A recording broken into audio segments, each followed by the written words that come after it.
Um, I am a psychic medium, and I was born with most of my gifts. So, starting from a very early childhood age, I knew I was different from everybody else.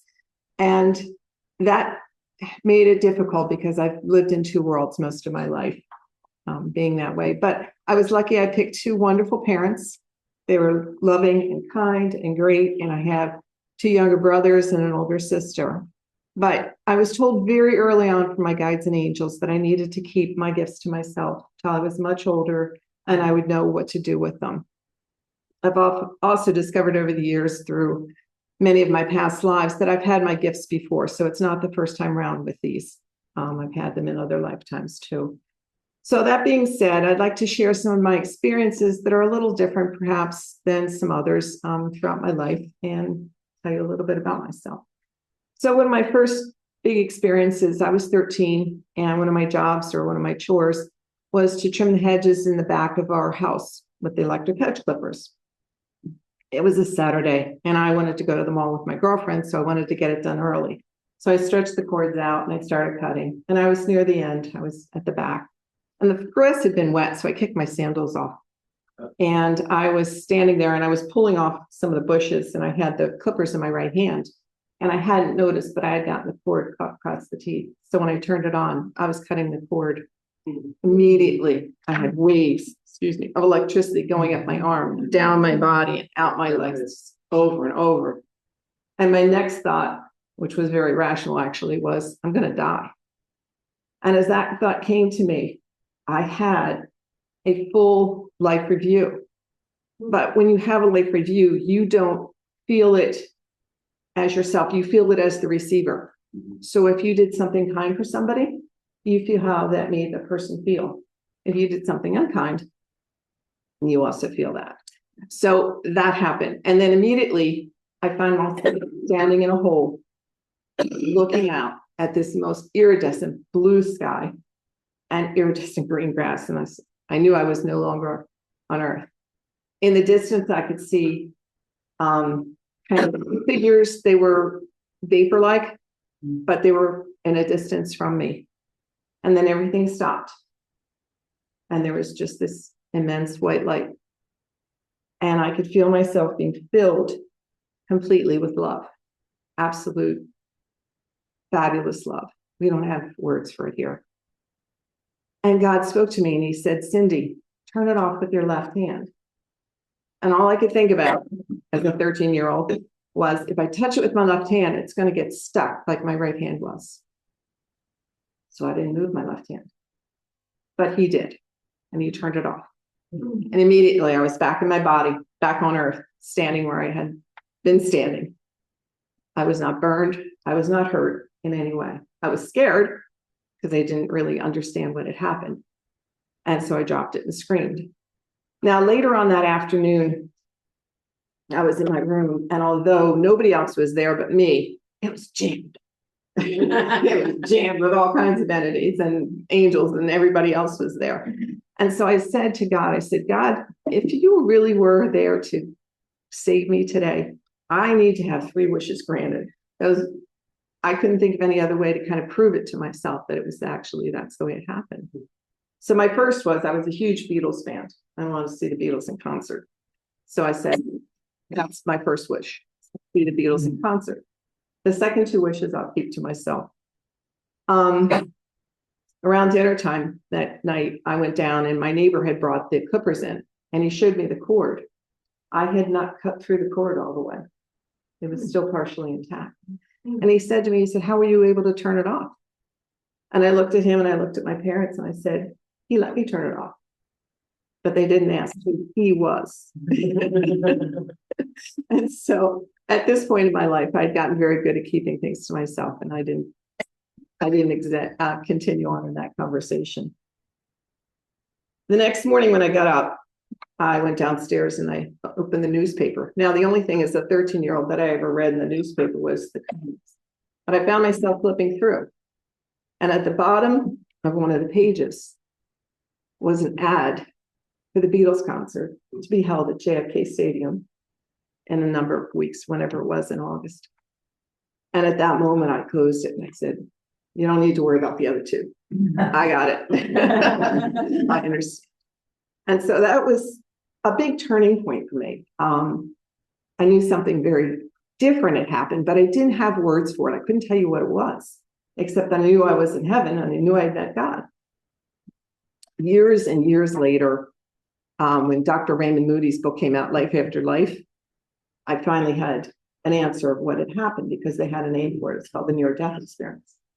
So I understood that lots of people have had a near-death experience and had gone through what I had gone through. Everyone's unique and different, but there were a lot of similarities. And so now I had a name and I understood lots of other people have had it happen too. So it kind of prompted me to explore that realm and to see what else I understood from that too. So that was one of my big ones to start with. Much later on in the late 80s, when the Challenger accident happened, I was home and my kids were home. And I was told early on in the day that my children really should not watch this on TV. And I said, well, why not? Because there was a teacher going off. I was a teacher. So why not? And they said, because they showed me in my mind's eye that there was going to be something that happened to the Challenger while it was still on the platform before it took off. So for the next hour, I debated with myself, do I call NASA? Do I tell them to stop this? Something's going to happen. There's going to be an accident. How can I stop it? I had no credentials. I'm not known, I don't have a following or anything, and I had nothing to back it. Hi, NASA, can you please stop this? There was nothing there. So I didn't make the call. But I debated back and forth. And of course, we watched it take off and exploded when it was in the air. So I didn't understand their message to me when they showed me the problem was when it was still on the launch pad until months later when we found out about the O-rings and that we knew that's where it originally happened before they even took off. And then I understood their message. But for me, it was very difficult to carry that kind of weight around, to know something like that and not be able to stop it or change it, to do anything effectively. So I told my angels and guides, I said, look, if I can make a change, I will be happy to do anything. I will talk to anybody, I will do anything. But if I can't, please don't show me. I don't want to carry that kind of weight around. It's too hard for me. I said, no, I don't want it anymore. So they did. They took that away from me, which is I'm very grateful for because it was too heavy a burden. A couple years later, I found the gift of mediumship was given to me. And it started one morning. I was getting ready for school. And as I was getting ready, all of a sudden I've got this voice in my head, this very kind of strong woman's voice in my head saying, this is Rose. I don't know anybody by the name of Rose. I'm thinking, oh, I'm losing it now. And so I continued getting ready. And all of a sudden she comes back and she said, this is Rose. So I stopped what I was doing and I said, okay, Rose, what can I do for you? So she proceeded to tell me about one of my friends who is also a teacher at the schoolhouse where I worked, about her son who was having a great deal of problems with math. And he had a big math test coming up like the next day. And he was going to be all right and not to panic, not to worry. He was going to make it, he was going to pass the test and everything.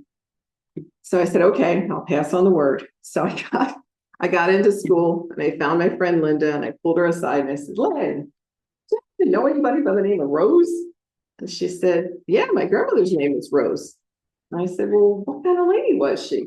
She said, oh my gosh, she was a tough cookie. And I'm thinking, yeah, that's her. So I proceeded to tell her the message that Anthony was going to do fine in his math test, not to panic, not to worry. And so we laughed about it. And that was the start of my mediumship. Was with Rose.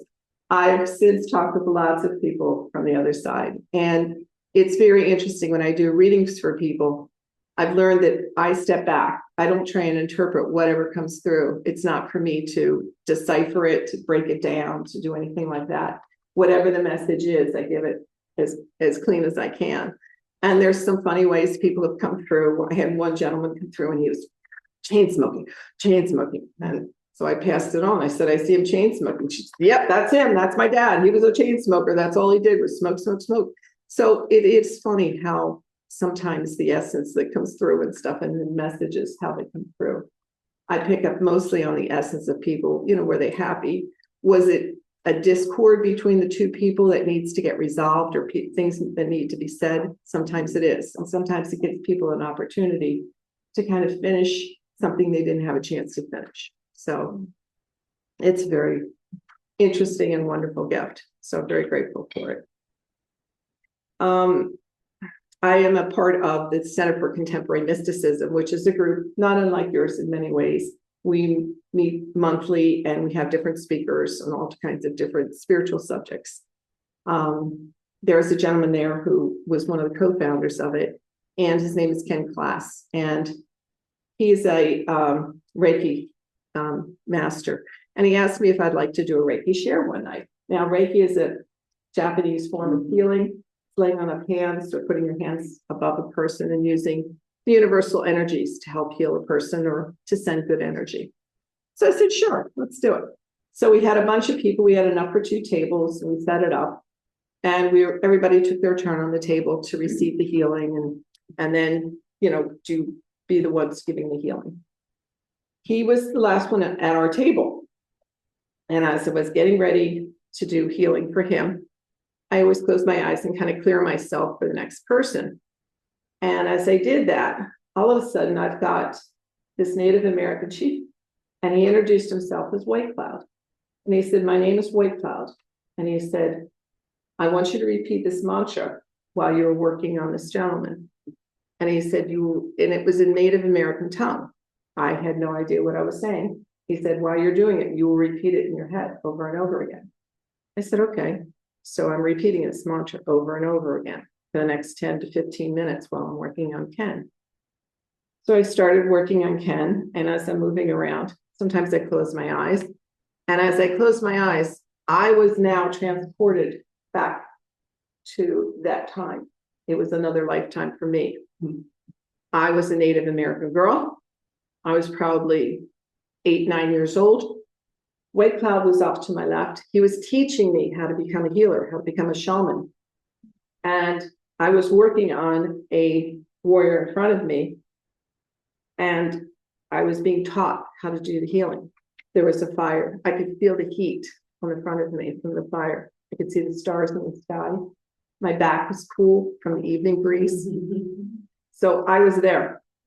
I could feel everything. I could see my clothes. I could see what I looked like. And then if I opened my eyes, I was back working on Ken at the table. And back and forth I would go. And if I put my hands or did something wrong with my hands, as the Native American girl, he would say, no, little sparrow, move your hands like this or do this. And so he was teaching me. I found out later that the spirit of Ken was also the spirit of the Native American gentleman that I was working on, the warrior. So we shared another life together. And it was so fascinating to be able to go back and forth and back and forth. And I'm still saying this mantra in my head over and over and over again for the next 15 minutes as I worked on Ken. As I got around to the finishing of Ken, as we were finishing up, everything shut down. I couldn't remember one word that I had said for the last 15 minutes. I couldn't get back to see White Cloud. But I did look up on the internet later to see if there was a chief White Cloud, and there was. So it was fascinating. It was just so fascinating to be able to do that jump back and forth between different lifetimes. And the only image I can tell you that came to mind was the 78 record. I'm aging myself, I know, but that we used to put on. And if you wanted to listen to a different song, you just move the needle. Well, think of those songs instead as lifetimes, jumping from place to place. That's what I was doing. I was jumping back and forth. And it was just really wonderful. It's fascinating. I hope I can do it again sometime. Back in 2020, as we were all starting the pandemic, it was April actually, so it was just really beginning. I was meditating one morning and Archangel Gabriel came to me and he said, would you like to see the future? And I said, yes, absolutely. And so he took me ahead 25 years and he showed me just not my future, but what the world will look like if we believe, and if we believe strong enough and we can make it happen. The first and the strongest part was the calm that I felt. There was peace and it was calm. There wasn't the angst and the hate and the division there is now. Most of the world works together in coalitions with all kinds of different issues, whether it's food, whether it's energy, whether it's health and education. Everybody works in a much more cohesive, united way. And I'm talking throughout the world, not just in the United States. It's a much more loving, warm place. Nature rules. Technology, we have fabulous technology in our homes, yes, but we're not ruled by it. As I said, we have universal education, we have universal medicine, excuse me, and obviously clean energy throughout the world. It was so phenomenal to take a jump to see what's out there waiting for us. And the sooner we believe it, the faster it'll happen. But it was such a gift. So coming back, Archangel stayed with me really closely for the next 3 years. And he downloaded a lot of messages, as did Jesus, as did Mother Mary. And at the end of those years, he said, I want you to put this together in a book, which I did. So that was my first book. And then after I finished that, he said, now I want you to write a book about your life because you've had some rather unusual experiences. And I've noticed doing readings with people get nervous about talking about the divine or, having any kind of incidents happen that they don't understand. I can't tell you the number of people say, I've never told anybody this before. I don't even want them to think I was crazy. I'm thinking, well, you're talking to the right one. But there are so many times that we are giving instructions, gifts, guidance, help, and people ignore it. People don't pick up on those clues, those messages, and they're all out there waiting for us. They're trying to help us all the time. We always have a divine angel who is ours from the very first moment of our birth to the very last second of our death, and they escort us home. We are never alone. We have guides with us, and at times of great stress, we have as many as we need with us, but we don't ever think about them. We think of angels as being on a Christmas tree, and that's about it. But that's not what really they're for. And they're supposed to be with us at all times. So I've gotten very close with my angels, and especially with Archangel Gabriel, to the point where when they do talk to me, I can usually tell by their voice who's talking to me. I don't see them. I can sense them sometimes, but I don't have the gift of sight to see them. So that being said, I do feel very blessed that I've had this life where I've had many, gifts given to me. I am very sensitive to energies of places. I can't go to some places.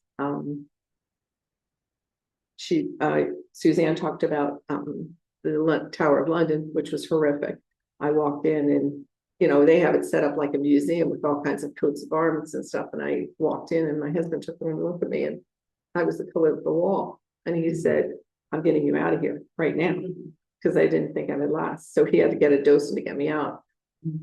But other places I've been to, Gettysburg, even though it's gorgeous and it's beautiful countryside and stuff, it just is so sad and so heavy because so many young men died there. It's just a very heavy place to be.